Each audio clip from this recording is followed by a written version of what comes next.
Okay, so anyway, so she goes to this wrong cut, and I guess she doesn't see anything going on.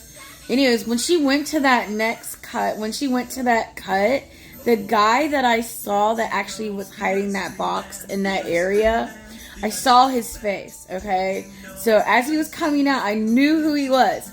He was the actual guy who who was like our server during the kitchen time, like during the day shift. So I knew of his face. So anyways, he took what he had in his hands and he left out of that bunk. And he went over to his bed area. I saw what locker he put it in, or the area that he went in.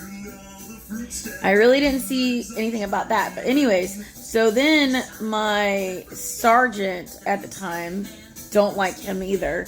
I kind of liked him towards the end of it, but I didn't like him for the longest time. And I'll explain that one later too.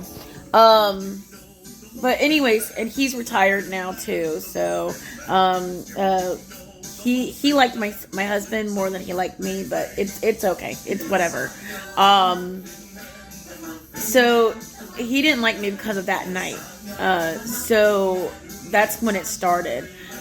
So that guy wound up going over there. Well, when the sergeant came in, I told the sergeant where to go as far as the thing. So she decided that she was going to go. Well, evidently, he was never in his right locker. So she was searching someone else's locker.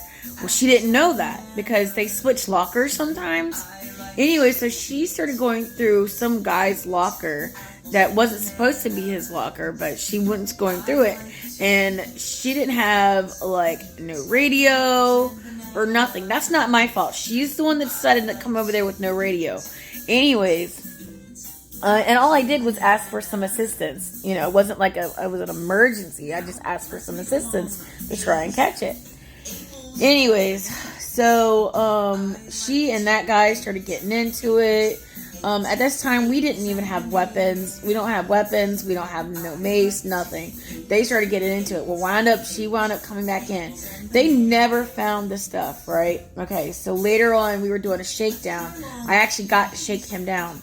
I talked to him, and I said, "You remember that night? It was hot, wasn't it?" He said, "Yes, it was hot." Of course, I got out whenever she went to the wrong bunk.